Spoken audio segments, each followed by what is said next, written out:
Muy bien, pues buenos días a todos y como es obligado y preceptivo, pues vaya por delante nuestro agradecimiento al Instituto de Arqueología de Mérida y en particular a los colegas Pedro Mateos y Antonio Pizzo, organizadores de esta nueva e importante reunión científica emeritense, por la amable invitación que nos han cursado para participar en ella, con una comunicación sobre los procesos de continuidad y ruptura en el ámbito de los contextos domésticos en Cartagena entre, en nuestro caso, finales del siglo III a.C. y el siglo IX. Como podréis ver en el propio encabezado de esta presentación, esta comunicación es el resultado de un trabajo coral y tributario de varios proyectos de arqueología urbana que se vienen acometiendo en Cartagena en las últimas décadas, como el del barrio universitario, la Morería Baja, el Teatro Romano y el Molinete, en el transcurso de los cuales se han constatado diversos contextos domésticos que sirven de base para el estudio que presentamos esta mañana. Nuestro objetivo esencial es presentar un cuadro general, como se hacía ayer con otras ciudades, ¿no?, de larga duración, diacrónico y analítico de la evolución de los sectores domésticos conocidos en Cartagena desde su fundación a finales del siglo III a.C. hasta el propio siglo IX, es decir, un periodo de 12 centurias, y también analizar las tipologías habitacionales en ellos desarrollados, subrayando dinámicas de continuidad y dinámicas de ruptura en línea con el propósito establecido en esta reunión. Aunque el lapso establecido por los organizadores va desde época alto imperial al periodo emiral, pues comprenderán que para el caso de Cart Hadas, Cartago Nova, es obligado pues tomarse la licencia de retrotraerse al periodo de la fundación bárquida. Vamos a obviar, hacer una introducción, digamos, histórica a cada una de las fases que caracterizan la historia de la ciudad, porque son de todos conocidos y lo único que nos llevaría es a perder tiempo. Estudiar el origen de lo doméstico en Cartagena significa dirigir en primer lugar nuestra mirada al actual barrio universitario, ubicado en la mitad oriental del antiguo solar de la ciudad púnico-romana, entre la vertiente noreste del Cerro de la Concepción y la noroccidental del Cerro de Despeñaperros, donde entre los años 2002 y 2006 se constató un barrio doméstico con ocupaciones que abarcan desde el siglo III a.C. hasta el segundo después de Cristo, es decir, 5 centurias de ocupación doméstica. Las intervenciones arqueológicas realizadas en este caso por María José Madrid, atestiguaron incluso una ocupación previa a la fundación púnica. Aquí ven un poco una planimetría arqueológica de todas estas intervenciones de 2002 a 2006 y aquí esta ocupación previa a la fundación púnica representada por una unidad doméstica prebárquida identificada como una posible cabaña de planta oval que tenía un pavimento de tierra apisonada, un hogar y también un tabique interior hecho con adobes que articulaba el ambiente doméstico en dos espacios. Esta estructura es posiblemente uno de los más antiguos testimonios que tenemos en la ciudad de hábitat doméstico. El hábitat doméstico asociado a la fundación púnica de hacia 229 a.C. se conoce a través de toda una serie de evidencias dispersas distribuidas por las laderas de los cerros que delimitaron el perímetro urbano, en cuyos recortes y en cuyos aterrazamientos se encajaron habitaciones construidas siempre con suelos de tierra apisonada, con muros de zócalos de mampostería trabada con barro y alzados de adobe y cubiertas lignarias con terrazas planas. Así lo prueban hallazgos puntuales, como por ejemplo los de las calles Saura, Cuatro Santos, Serreta, Faquineto, o también en este solar número 1 de la calle San Ginés, el que ven ahí con el número 4, donde se halló una vivienda construida con muros de Opus Africanum, a una de cuyas estancias se asocia un vertedero con materiales de finales del siglo III a.C., es decir, en este periodo de la primera ocupación en la ciudad. En la mayoría de los casos, la conservación de estas evidencias de arquitectura doméstica púnica es muy deficiente como consecuencia de estar casi siempre arrasadas y o amortizadas por las estructuras públicas y domésticas de época romano-republicana. Para el almacenamiento hídrico de estas viviendas se recurrió de manera sistemática a cisternas de tradición púnica del tipo Abañado, Bañarola, de las cuales conocemos un buen número también en el propio barrio universitario. Siempre en el barrio universitario y junto a otros ambientes habitacionales y artesanales se documentó una estructura urbana, una retícula compuesta por una calle orientada de noreste a suroeste, pavimentada con una fina capa de barro depuesta directamente sobre la roca natural a la que se asociaba un pozo artesiano, y flanqueaban esta calle sendos edificios construidos siempre en el último cuarto del siglo III a.C. El que estaba al oeste tenía 9 ambientes, 9 espacios, tanto productivos como habitacionales, construidos, como digo, con zócalos de mampostería trabada con barro, con alzados de adobe y con suelos de barro apisonado, con algunos orificios para seguramente la introducción de postes para sujetar las cubiertas, y uno de estos ambientes, como se puede observar ahí, estaba presidido por una especie de altar con 2 gradas o junto al que se alzaba un tosco y esquemático betilo de carácter antropomorfo, de arenisca, con una cazoleta en la parte superior, que a pesar de esto no tenía restos de combustión y que se inspira en el bien conocido modelo de los pebeteros. El contexto de hallazgo permite interpretar posiblemente este conjunto como un pequeño santuario o capellita de carácter doméstico. Estos hallazgos evidencian la temprana coexistencia en la ciudad de áreas de habitación con las artesanales y productivas, apreciable también en las habitaciones que estamos viendo de carácter doméstico, documentadas en la calle Serreta, números 8 al 12, vinculadas a actividades pesqueras desarrolladas en un punto muy cercano al linde con la antigua laguna que, como saben, delimitaba por el norte el perímetro urbano. Esta será una constante de la ciudad de época romano-republicana, de la ciudad púnica, de la ciudad romano-republicana y también de la tardía, es decir, la coexistencia de espacios habitacionales con los productivos, con la única excepción del periodo del Alto Imperio, cuando se constata una cierta racionalización y ordenación del solar urbano, regla que, no obstante, parece haber quedado excluida, o de la que parece haber quedado excluida, la periferia suburbial, donde sí se constatan, en el periodo del siglo I-II después de Cristo, usos compartidos, domésticos y artesanales, como evidencia este barrio que les muestro en esta imagen, documentado en la Morería Baja, y donde conviven durante el siglo I-II después de Cristo toda una serie de viviendas profusamente decoradas con mosaicos y con pinturas, junto con instalaciones de carácter artesanal. Tras la conquista romana, el sector doméstico artesanal del que estamos hablando en el barrio universitario fue totalmente amortizado, y tras un breve lapso de ocupación entre inicios y mediados del siglo II a.C., con una serie de pequeñas viviendas humildes, parcialmente excavadas, recortadas en la roca y dotadas de zócalos de mampostería, alzados de adobe, pavimentos de barro y cubiertas de láguena, básicamente sucedió una nueva fase a finales del siglo II e inicios del siglo I, momento en que la zona se pobló de espacios productivos, como el representado por un pequeño taller con un pequeño horno que están viendo aquí en esta imagen, y nuevas viviendas en las que se observa una clara ruptura con las unidades domésticas precedentes, marcada especialmente por la introducción de elementos de procedencia itálica. Posiblemente el mejor ejemplo de esto es la denominada Domus de los Delfines, de la que conocemos únicamente 3 estancias, 2 de ellas identificadas como un tablinum y un posible atrio. Ambas estaban pavimentadas con suelos de signinum teselado, decorados con diversos motivos geométricos y también con pinturas del primer estilo que han sido bien estudiadas por Alicia Fernández. Esta cultura material que se introduce ahora a finales del siglo II, inicios del I a.C., en esta zona oriental del barrio universitario, como también veremos en otras casas de época republicana e imperial, evidencia claramente la ascendencia itálica de sus moradores y la importación en esta época temprana de la República a Cartagena de modelos itálicos destinados a dotar de toda una infraestructura propia de, digamos, la vida itálica a las gentes que se están trasladando a la ciudad, como evidencian también, por ejemplo, los cargamentos, los portes de diverso material cerámico que están llegando a la ciudad, al puerto de la ciudad en este momento. ayuntamiento. El programa de renovación urbana, desarrollado tras la obtención del estatus de colonia hacia el año 54 a.C., determinó que el área occidental de la ciudad, que ven marcada con el círculo rojo a su izquierda,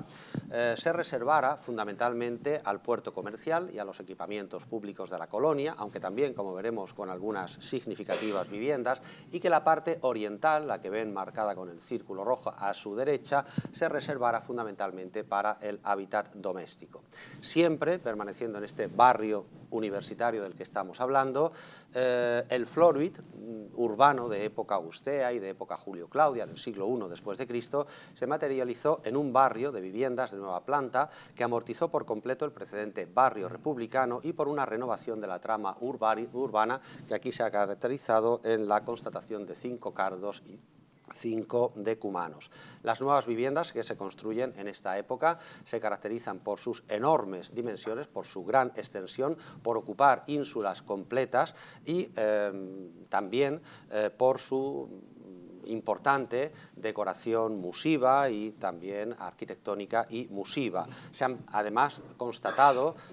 estructuras centrales, fundamentalmente peristilos, que sirven de elementos articuladores y distribuidores de estas viviendas, como es el caso de la más significativa de todas ellas, la denominada Domus de Salvius, que se puede fechar bien entre los siglos I-II después de Cristo, pero esquema que se puede aplicar a otras grandes domus identificadas en esta zona, como la Domus del Peristilo Pintado o la Domus número 2. En las inmediaciones del barrio universitario, la Domus del Sectile, que ven en esta otra imagen, en la ladera noreste del Cerro de la Concepción, es otro ejemplo significativo de este tipo de vivienda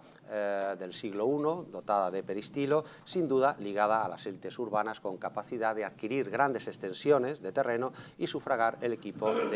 trabajo de equipos de canteros y de maestros en el arte del mosaico y de la pintura. No todos los barrios de época republicana corrieron igual suerte y, digamos, observaron una continuidad del hábitat de carácter doméstico, transformándose, por tanto, en renovadas áreas residenciales. El proyecto y ejecución del Foro de la Colonia, cuya terraza superior se ve en esta imagen, derivó en la obliteración de buena parte de un precedente barrio doméstico ubicado al pie de la Acrópolis, que se puede fechar bien por sus contextos asociados en los siglos II-I a.C. Este espacio urbano de época republicana tenía calles, tenía viviendas distribuidas en 2 terrazas construidas con sólidos muros de aparejo mixto, de Opus Africanum y Opus Vitatum, y las casas muestran una evolución diferenciada, pues mientras que las de la terraza superior mantuvieron siempre el carácter doméstico hasta su abandono en época tiberiana, las de la terraza inferior acogieron áreas de trabajo artesanal en su última fase correspondiente al siglo I a.C. El caso es que para construir, como se puede ver bien en estas imágenes, para construir la referida terraza superior del foro, estos edificios domésticos de época republicana fueron adquiridos a través de un proceso que se nos escapa, fueron arrasados hasta una altura, hasta una cota de casi 3 metros y colmatados con los propios escombros derivados de su demolición, en una dinámica que observábamos ayer, por ejemplo, para la propia ciudad de Segóbriga o que conocemos en otras ciudades como en Córdoba, ¿no? Fueron colmatadas con los propios escombros derivados de su demolición, así como con tierras procedentes de los desmontes que se estaban realizando en toda la zona del cerro para la construcción del foro. Todo esto quizás se hizo en aplicación de la legislación de la época, recogida en parte en el Codex Theodosianus, que sabemos que permitía la eliminación y la reutilización de escombros y estructuras ruinosas en procesos de construcción. Este fenómeno, por así decirlo, de reconversión de amplios espacios de uso doméstico para la construcción de nuevos equipamientos públicos es bien conocido, como hemos dicho, en otras ciudades, y en el caso de Cartagena, como pueden ver en estas 2 imágenes, se conoce o tiene otro temprano y excelente ejemplo en la amortización de varias viviendas del siglo I a.C., dotadas de mosaicos de signinum, propios de esta época, para la construcción del Teatro Augusteo y de la Porticus Posescaenam adyacente, lo que implicó su demolición posiblemente en un intervalo centrado en torno a la década de los años 20 del siglo I a.C. En el área occidental de la ciudad, entre los cerros de la Concepción y del Molinete, como he dicho antes, dominada por los equipamientos públicos de la colonia. También, sin embargo, se han documentado algunos ejemplos de arquitectura doméstica. Sería el caso, por ejemplo, de la Domus de la Fortuna y la Domus del Atrio. La Domus de la Fortuna recibe su nombre de una inscripción musiva, la inscripción Fortuna Propitia, ubicada en la entrada de la vivienda, y como pueden ver no obedece a una tipología canónica, si bien quienes la han estudiado han identificado en ella algunos ambientes en torno a un atrio, como el tablinum, el triclinium o varios cubícula, además de presentar suelos y paredes suntuosamente decorados con mosaicos y con pinturas del cuarto estilo. Por otro lado, aunque buena parte de toda la ladera al sureste de la Acrópolis estuvo ubicada en correspondencia con lo que hoy es lo que hoy día es el Parque Arqueológico del Molinete, estuvo ocupada por la secuencia del Foro de la Colonia y otros equipamientos públicos adyacentes. También aquí hemos identificado, curiosamente, un espacio doméstico, que es este que marco aquí, es la que hemos denominado como Ínsula 4, que está entre el templo de Isis y el propio Foro de la Colonia, es decir, una ínsula de carácter doméstico junto al foro,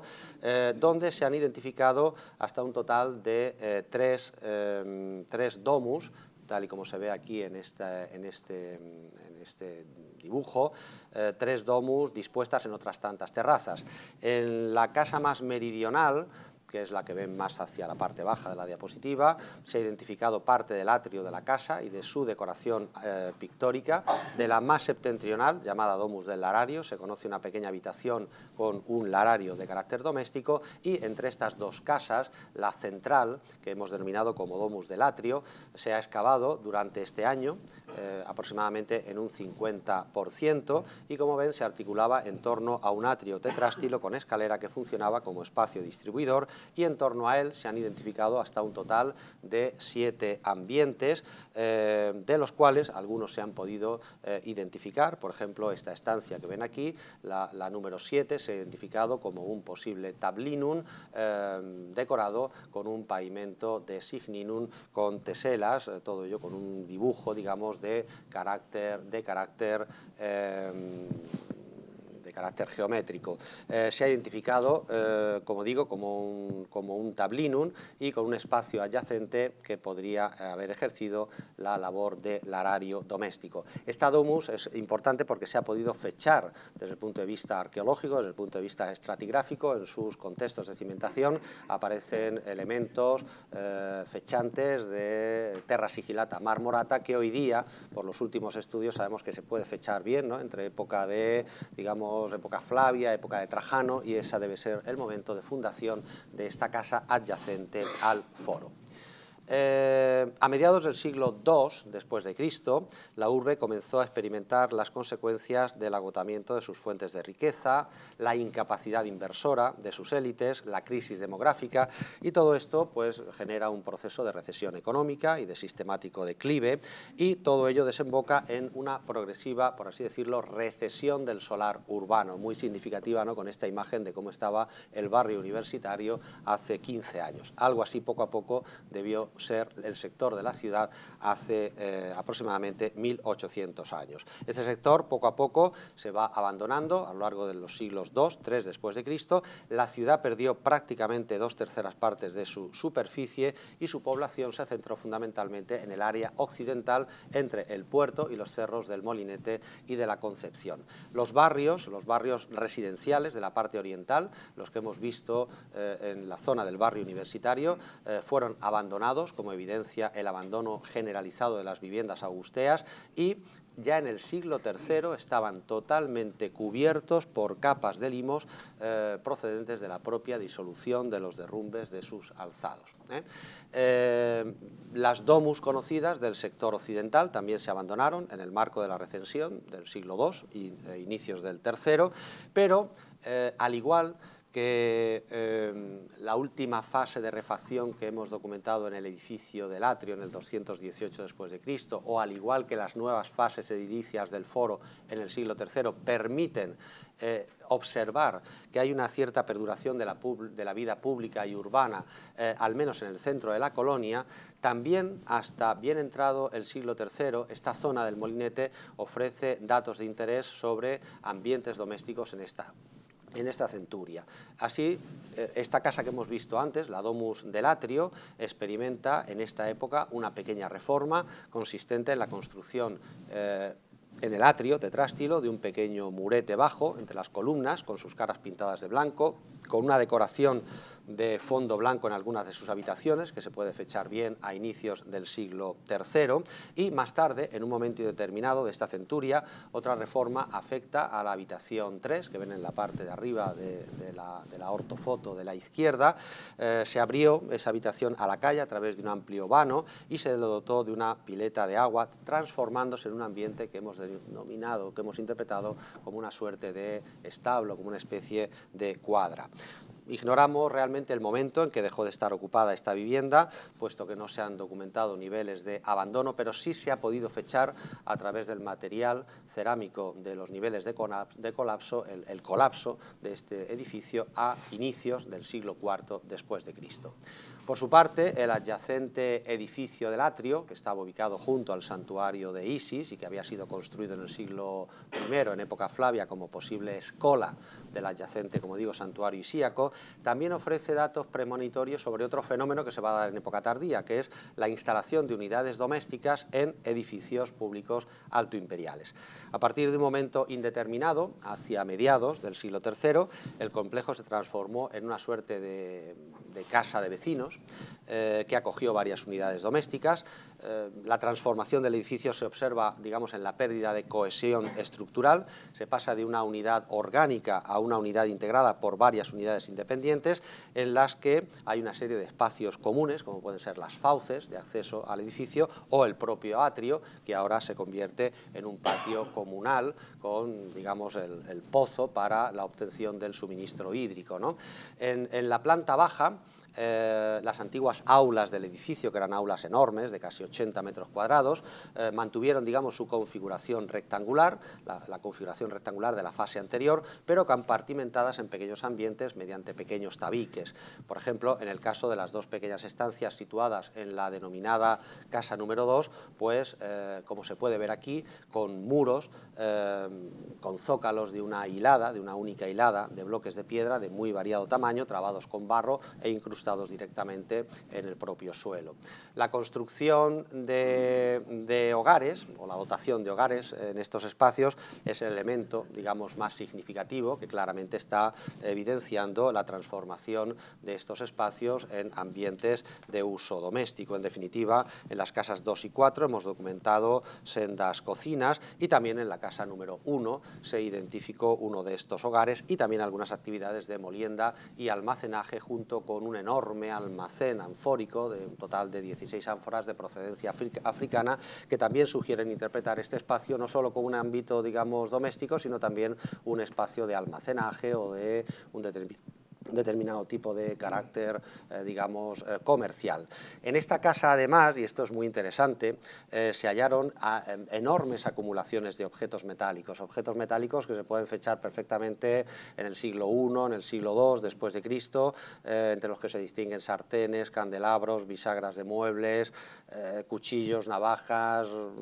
clavos, fragmentos de colador, en fin, una panoplia enorme, que aparecieron totalmente amalgamados, seguramente por efecto del fuego que destruyó el edificio a finales del siglo III o siglo IV. Aquí vemos la labor que han hecho los conservadores del Parque del Molinete, digamos, desamalgando, ¿no?, todos estos materiales, pero realmente lo que teníamos eran enormes acumulaciones que sugieren la variedad de actividades económicas de los moradores de estos ambientes, pues seguramente también centrada en la recogida de material para su reutilización, ¿no?, este tipo de material metálico. Para la casa número 3, que ven aquí en esta imagen, no se ha documentado, en este caso hogar, pero los contextos materiales sugieren también su función doméstica. Más allá de la función doméstica de estos ambientes del edificio del atrio, se observa un significativo empobrecimiento de los materiales constructivos empleados para las estructuras de esta fase, los hogares, los bancos de trabajo, los dos únicos tabiques que hemos visto de compartimentación, pues evidentemente no tienen nada que ver con las técnicas constructivas que se utilizan en la época del siglo I después de Cristo. Incluso, como se puede ver, los propios pavimentos de las estancias estaban constituidas con finísimas capas de tierra apisonada, y solo en un caso se ha observado sobre la tierra los restos de una finísima deposición de una lechada de mortero de cal. Si nos adentramos en la ciudad de época tardorromana, el panorama de la edilicia doméstica en este periodo, en la Cartago espartaria, evidentemente va a ser fruto de diversos condicionantes y de experiencias previas. Mientras la vida urbana continuó en su parte occidental, como se puede apreciar en la imagen, el área oriental, esta que hemos visto reiteradas veces en la zona del barrio universitario, quedó deshabitada prácticamente durante un larguísimo periodo de tiempo. De partida, parece que el cese de ocupación del sector oriental impide constatar cómo hubieran evolucionado cada una de aquellas casas que hemos visto, ¿no?, de peristilo del siglo I o II después de Cristo, pues ampliándose, reduciéndose, modificándose espacios. Esto que vemos en otras ciudades, como puede ser el caso de Mérida, no lo podemos ver aquí. A mediados del siglo VI, bajo la ocupación bizantina, cuando el perímetro urbano, como se puede ver ahí, se va a reducir al espacio entre los cerros de la Concepción y del Molinete, el antiguo espacio doméstico del barrio universitario albergó una necrópolis, un cementerio, que estuvo en uso hasta el siglo VII, un cementerio que estaba emplazado extramuros, en el que se han identificado más de 209 sepulturas de inhumación en los niveles de colmatación del abandonado barrio Alto Imperial, y bueno, pues paradigmático es el caso, como pueden ver, de la Domus de Salvius, aquella gran domus de peristilo del siglo I después de Cristo, que ya estaba abandonada en el siglo III y que fue reocupada como un cementerio en los siglos VII o VI y VII, aunque, como pueden ver, su estructura de carácter general se mantuvo parcialmente, de modo que las antiguas habitaciones, en cierta medida, se refuncionalizaron, por así decirlo, y se convirtieron en una suerte de panteones, entre comillas, agrupando enterramientos de individuos seguramente unidos por lazos de parentesco. De todo esto deriva que hoy en día nuestra visión de la arquitectura doméstica de Cartagena entre los siglos V al VII se limita al surgimiento de nuevos tipos de viviendas en espacios y edificios públicos abandonados, como he dicho antes, dada la ausencia de ejemplos de viviendas altoimperiales que se reutilizan a lo largo de un largo proceso de reutilización, valga la redundancia. Y es en este contexto cuando factores como la refuncionalización de espacios o el reaprovechamiento de materiales pesan más que en otras ciudades y ofrecen realmente un panorama singular en Cartagena. Los sucesivos proyectos arqueológicos que hemos desarrollado en las últimas décadas en el Teatro y en el Molinete han documentado barrios residenciales para esta etapa que resultan fundamentales para dibujar un panorama pertinente a este periodo. En ese sentido, antes de, digamos, analizar de manera detallada la evidencia arqueológica, tanto del área del Teatro como del Molinete, les vamos a exponer algunas ideas de carácter general fruto de la comparación de ambos sectores, de las que se pueden traer algunas o extraer algunas pautas generales, pero también algunos matices. Si el barrio instalado sobre el teatro en época bizantina presenta una ocupación preferentemente doméstica. Sin embargo, en el Molinete esta ocupación doméstica es complementaria a la artesanal, pudiéndose comprobar un adosamiento de las viviendas a instalaciones metalúrgicas o almacenes en una nueva y absolutamente, digamos, inédita hasta ahora lógica de ocupación del espacio. Por otro lado, aunque el barrio del Molinete presenta ambientes trapezoidales y también algunos triangulares, Los módulos mayoritarios van a ser rectangulares, en ocasiones en batería, frente a este otro tipo de patrones que se observan en el área del teatro, donde las casas van a ser mucho más, digamos, irregulares. Ahora bien, conviene señalar que seguramente este diseño trazado más irregular responde a la necesidad de adaptación al espacio disponible, evidentemente marcado por el fuerte desnivel y también la forma fosilizada de la cave teatral. Por lo tanto, pesan mucho en la articulación de estos nuevos barrios domésticos pues las características de los solares previos, el emplazamiento topográfico, la configuración planimétrica de los edificios que van a ser reutilizados. De manera que, por ejemplo, mientras sobre la IMA, la media o la suma cavea del teatro las viviendas se distribuyen en una especie de, como ven ahí, de malla radial vertebrada a partir de una serie de ejes perpendiculares a la antigua orquestra, adaptándose y fosilizando el antiguo graderío semicircular. En el caso del molinete, pues el carácter rectangular de los edificios, de las ínsulae en torno al foro, pues va a abocar evidentemente a un mayor grado de, digamos, regularidad. También cabe destacar en las viviendas del teatro la configuración de un sistema de circulación interno con pequeñas calles, con pequeñas atarjeas para el drenaje y sobre todo la aparición de pequeños patios que van a servir como elementos nucleares de cada una de estas viviendas y que sirven un poco para distribuir en torno a ellos los espacios. Por el contrario, en la ladera sureste del molinete hay unos indicios, por así decirlo, de un mayor control de todo este proceso, ¿no? Junto a una más amplia red de caminos de tierra, marcados aquí con este color amarillento, destinados a suplir la desaparición de los cardos y los decumanos de época altoimperial. En el molinete disponemos de un testimonio que veíamos ayer, o del que estuvimos hablando ayer, un testimonio excepcional de intervención pública. Es este potentísimo muro de contención construido en esta especie de pseudo opus africanum, destinado a solventar los derrumbes y las escorrentías del cerro sobre las antiguas termas del puerto. La planificación de la estructura, el acopio sistemático de material, la manipulación que incluye la sillería, el sillarejo de elevado peso, la ejecución, en fin, todo esto evidentemente evidencia la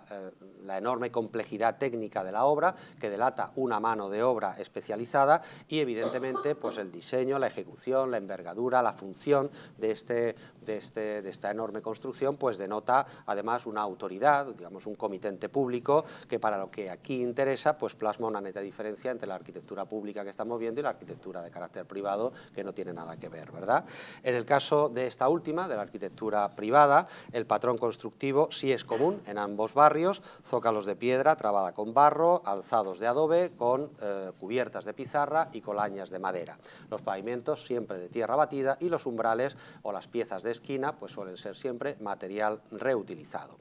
Si analizamos de forma un poquito más pormenorizada cada una de estas dos áreas, en la del teatro,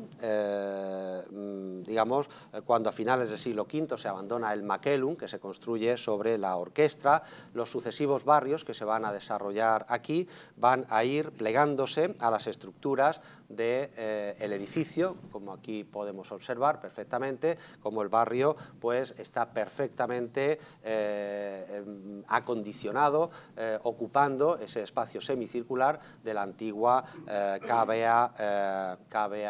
teatral.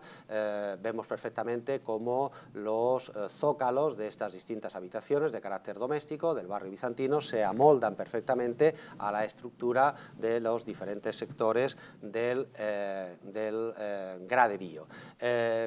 con, no obstante, pues un intento de crear, como se puede ver aquí, pues estructuras añadidas que tratan de articular, como digo, pues estos espacios que a veces suelen ser de carácter irregular, triangular o a veces estancias de carácter cuadrangular con un formato un poquito más elaborado. En cualquier caso, como digo, se han individualizado por parte del equipo del teatro diferentes unidades, diferentes conjuntos domésticos con pequeños espacios, digamos, de circulación entre ellos, que evidentemente proporcionaban el acceso, y estos patios, aquí marcados con el color amarillo, que suelen suelen ser o que suelen marcar el ingreso a la vivienda desde el exterior. Y aquí ven uno de estos ejemplos de patio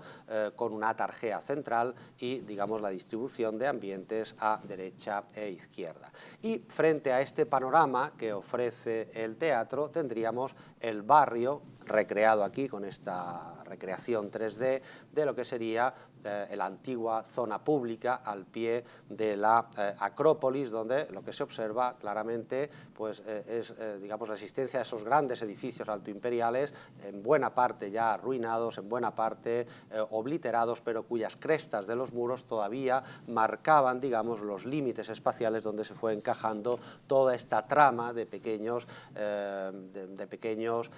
instalaciones, tanto de carácter artesanal como de carácter doméstico. Ahora bien, esto es algo que se identifica ya incluso en el Molinete con carácter previo. Esto son las termas del puerto, es una planimetría arqueológica de las viviendas que se instalan aquí a partir del siglo V, es decir, una vez amortizado el uso termal de estas termas del puerto, pues la zona del peristilo fue ocupada, como se puede ver aquí, por una serie de pequeñas habitaciones domésticas, siempre con el mismo patrón, siempre con estos pequeños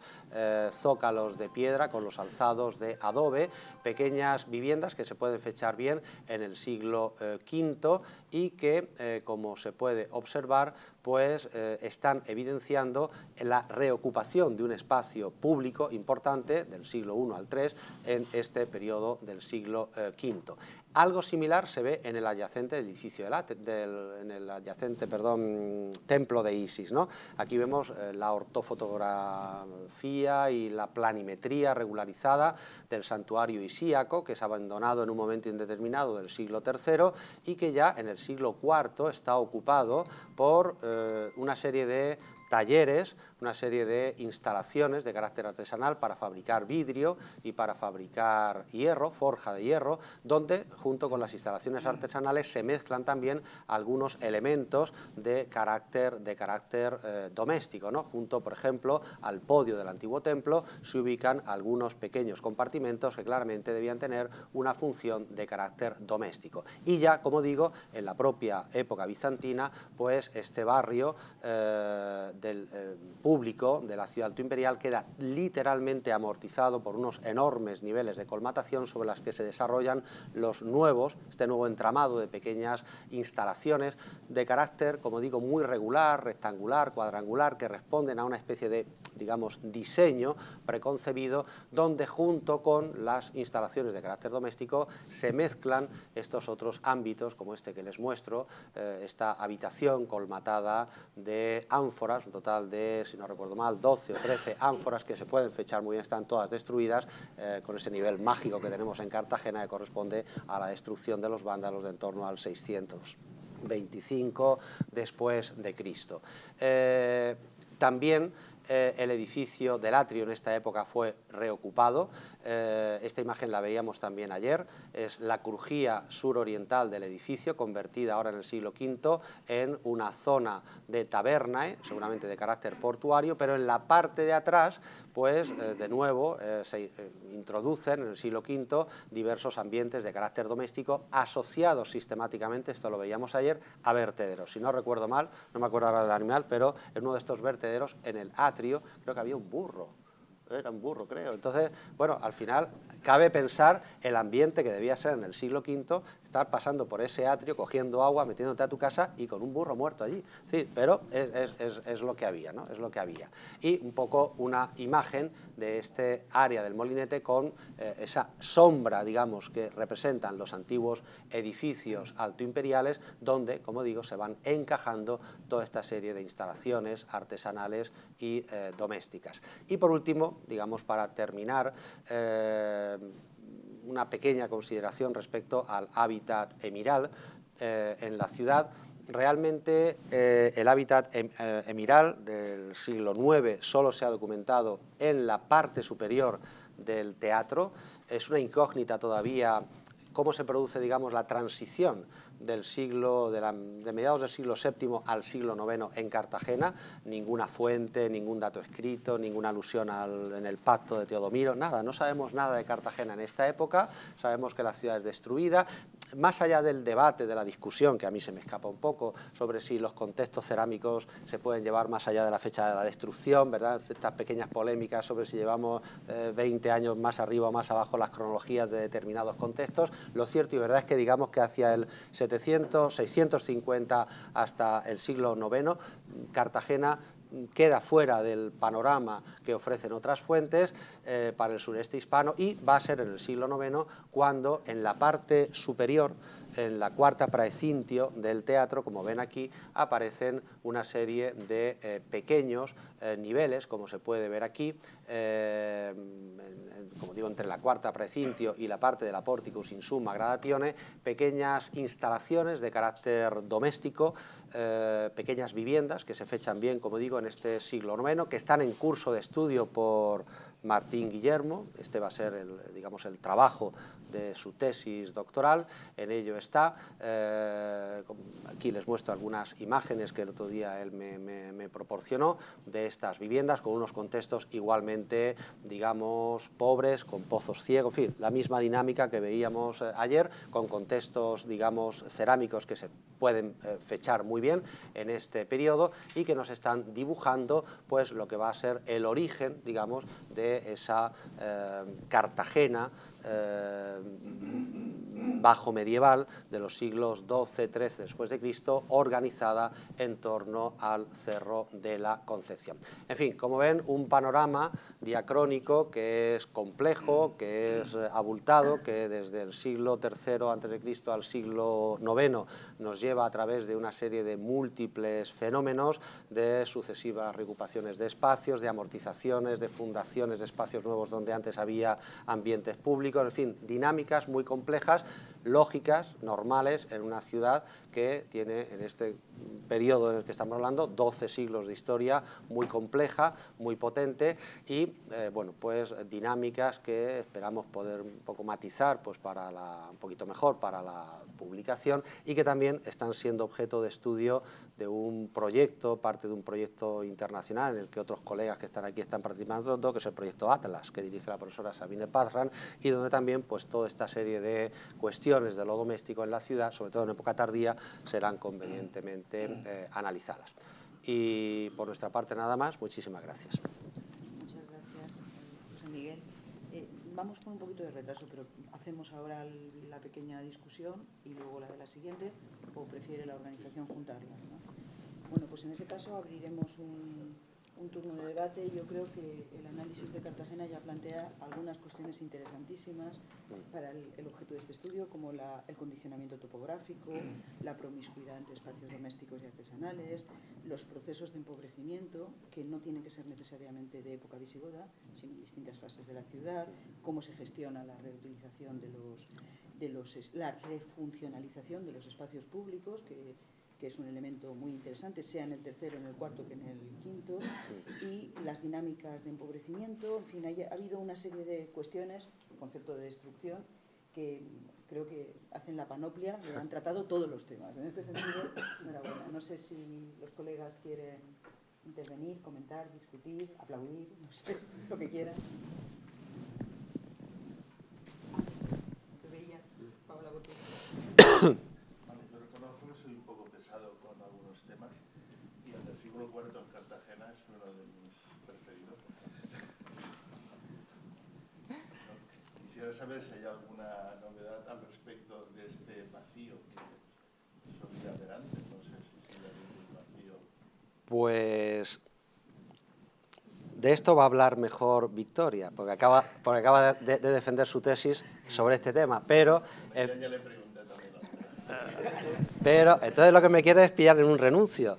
No, pero es verdad que este es un tema o es un periodo misterioso para Cartagena, ¿no? Yo recuerdo una vez en un congreso en Cartagena con Javier Arce que decía, porque la ciudad del siglo IV, que era capital, pero todo eso es mentira, pero si Cartagena no existía en aquella época, decía él, ¿no? Así acaloradamente, porque efectivamente parece que no existe, pero sí existe.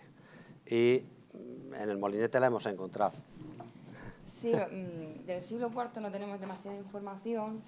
Lo más, digamos, importante que hay es el taller de vidrio que ha señalado ahora José Miguel, que funciona entre el siglo IV y la primera mitad del V en el antiguo santuario de Isis. Parece que el edificio del atrio durante ese periodo se queda abandonado. Y luego hemos identificado una fase de reforma en el foro que estamos intentando fechar, pero que nos movemos en fechas tardías. Entonces estamos viendo ahí la cronología de esa fase y posiblemente esté relacionada con esa ciudad del tercero cuarto que hasta ahora no se había identificado. Es curioso que revisando los materiales de la ciudad, ahora cuando hemos preparado la publicación que aparecerá pronto del taller este de vidrio, los talleres, los 3 talleres de vidrio que se identifican en la ciudad se fechan en esta época, en el siglo IV. Es decir, que es una ciudad evanescente, que se nos va de las manos, pero donde hay actividad artesanal, donde están fabricando mucho vidrio. Es decir, la ciudad está ahí. Lo que no sabemos es muy bien pues cómo se articula a nivel espacial, pero sí tenemos un espacio pequeñito de 500 metros cuadrados donde junto a los talleres están viviendo ahí en 4 chamizos, en fin, una ciudad que no tiene nada que ver con la ciudad clásica, claro. También, casi. También la potencia de las estructuras de la fase posterior, del quinto, estas del Pseudo-Opus africano, tan potentes, parece que en algunas zonas tenemos los pavimentos también por debajo de la cota altoimperial y es posible que haya eliminado parte del registro de esta época del siglo IV que ha desaparecido también. Las refacciones del siglo V son muy potentes. En el siglo V sí se observa una dinámica urbana muy potente con el mercado que se construye sobre el teatro, toda esta línea de tabernas del edificio del atrio. Claro, esto es posible que en parte haya también obliterado un registro del cuarto que debía ser muy endeble. Un poco lo del taller de vidrio a lo mejor es un argumento a la inversa. En Valencia hay un taller de vidrio en la zona abandonada para que no moleste. Claro. A lo mejor el tener una zona artesanal que molesta por los humos y todo esto, a lo mejor es que te puede estar indicando lo contrario. Pero tenemos, sí. El de Valencia está al lado del antiguo puerto fluvial y allí pues tenéis el puerto marítimo. Pero la legislación imperial para algunas ciudades de Oriente, que esto se conoce bien, está efectivamente proveyendo la salida fuera del recinto habitado de talleres de este tipo porque dicen que generan enormes molestias a los vecinos. Es decir, que era una realidad que donde estaban viviendo la gente había talleres que estaban generando un problema enorme. Es decir, la legislación normalmente va a trata de solventar problemas que ya hay, ¿no? Entonces, seguramente, bueno, estamos hablando de un perímetro urbano que se ha reducido mucho, donde ni siquiera ya el área occidental está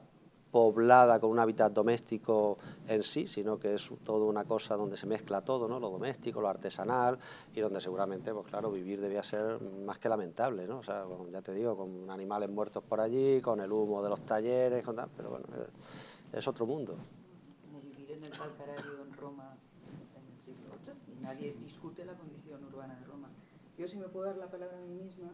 le diría a Javier, si estuviera aquí con todo el cariño, que como siempre el lenguaje de las palabras y de las cosas no tiene por qué ser el mismo. Entonces jugamos a veces con intentar reconducir, hay una realidad documental para la Cartagena del Cuarto que probablemente arqueológicamente no seamos capaces de leer hasta el quinto, que son dos cosas distintas. Y sería lo mismo que hay un florecimiento urbano, imaginar en época califal, que somos conscientes, pero no leemos eso hasta el 11. Entonces, cuidado con esas lecturas. A lo mejor lo que hay que buscar es indicadores indirectos. Y yo os quería hacer una pregunta, si podríamos entender, justo al contrario, estos grandes aterraplanamientos. O sea, hay un momento en el que se está habitando sobre la estructura brutal que existe todavía de época altoimperial en el tercero y en el cuarto, como pasaría aquí. Y hay un momento en que hay un terraplanamiento y un intento de replanteamiento urbanístico pobre, que es en la época. Quizá eso sí estaríamos en condiciones de leerlo en clave de impulso urbanístico. Sí, vamos a ver, esto se ve bien en el molinete, se ve bien, es decir, los niveles del quinto están prácticamente amortizados y dejando siempre, digamos, como como un hilo conductor las crestas de los grandes edificios, pero es verdad que todo se colmata, todo se aterraplana y se desarrolla una urbanística que hemos visto regular, con espacios cuadrangulares, con calles de tierra que van un poco dando comunicación a un ambiente y a otro, y eso está hablando seguramente de una autoridad que de manera centralizada está haciendo algún tipo de planificación, pero bueno, es que estamos hablando de, digamos, la capital de la Hispania bizantina, ¿no? Es decir, estamos hablando de un espacio donde debe haber una autoridad militar, seguramente, ¿no? Que tiene una serie de directrices y, bueno, aunque debía ser una ciudad con unos condicionantes militares muy fuertes, es decir, donde, digamos, el ejército, la vida militar debía tener una componente muy fuerte, es verdad que también lo militar muchas veces genera organizaciones de tipo muy irregular, muy estructuradas, ¿no? Es decir, ahí el problema que tenemos es que tenemos un registro pues bastante, digamos, pobre y muy pocos datos más para complementar la interpretación, ¿no? Con lo cual, pero bueno, pero sí, poco a poco. Cartagena tiene un registro pobre, los demás nos suicidamos. Bueno, pobre, siempre vamos partiendo de la base de lo que tenemos previamente, ¿no? Claro, pobre con respecto a... El problema es mirarse en el espejo, Ya. lo alto imperial. Ese es el problema, sí, eso también es A partir verdad. del siglo Estamos todos III condicionados. Hay que mirarlo al revés. ¿Más preguntas con tiempo razonable? ¿No? Estáis anonadados por el esplendor urbano de Cartagena. En ese caso damos paso a Al siguiente. Muy bien. Muchas gracias.